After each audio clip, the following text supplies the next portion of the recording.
un cabrón. Tenían un gatonón, cabrón, todo encenizado y todo tiznado y la chingada. Pues lo tenían muy consentido. Y se fueron a ver un matrimonio de un pueblo y no quisieron dejar el gato solo. Se lo llevaron, al gatón, cabrón.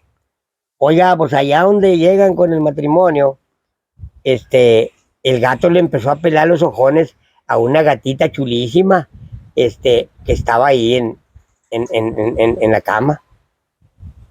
Y entonces le dice la gatita, oye cabrón, dijo, miro que me miras mucho, dijo, ¿qué quieres preguntarme algo? ¿Qué?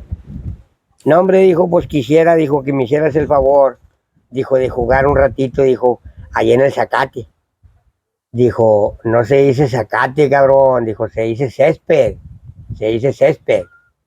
Dijo, bueno, dijo, como quiera, dijo, pero quería jugar un rato contigo. Oye, de rato otra vez le dice la gatita, oye cabrón, dijo, miro que me estás viendo mucho otra vez, dijo, ¿qué quieres, cabrón? Hombre, dijo, pues quiero que me hagas el favor, dijo, de jugar un ratito conmigo, dijo, ahí en ese sillonón. Dijo, no se dice sillonón, pendejo, dijo, se dice sofá, se dice sofá.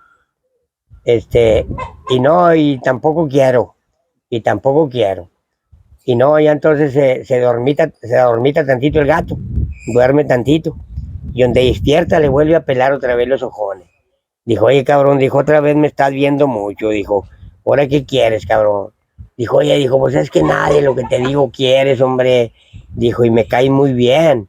Dijo, y ahora quiero convidarte, dijo, a que me hagas el favor, dijo, de ir a coger un ratón. Dijo, no se dice ratón, pendejo, se dice nomás ir a coger un rato.